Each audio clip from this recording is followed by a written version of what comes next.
by Megha Star।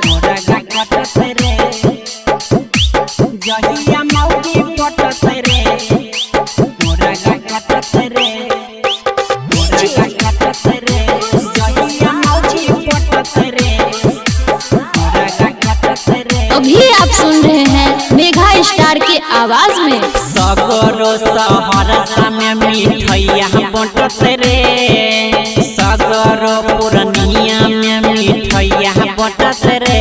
जहिया मौगी पटत रे तहिया मोरा कटत रे, जहिया मौगी पटत रे तहिया मोरा कटत रे। पार्टी चलते बियर के बोतला टूटत रे, पार्टी चलते बियर के बोतला टूटत रे। जहिया मौगी पटत रे तहिया मोरा कटत रे, जहिया मौगी पटत रे तहिया मोरा कटत रे।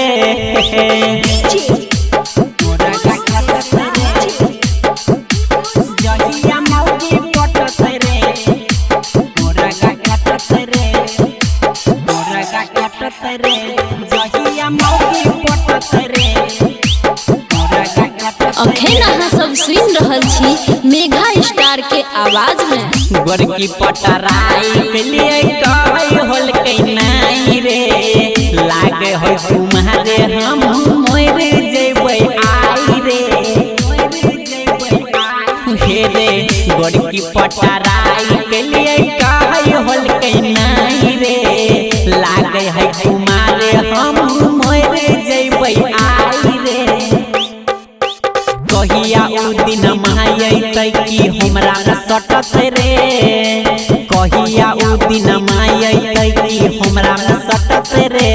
जहिया मौगी पटत रे तहिया मोरा कटत रे, जहिया मौगी पटत रे तहिया मोरा कटत रे।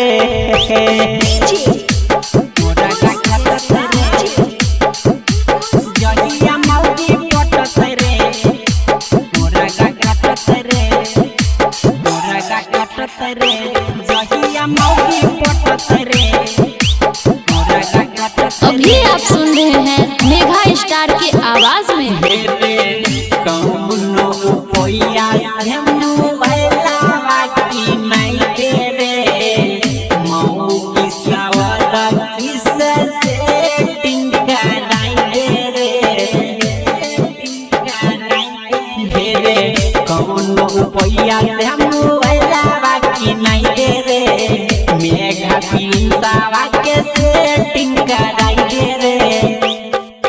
बाबू सोना कहतै त दिलावा जुटत रे, बाबू सोना कहतै त दिलावा जुटत रे।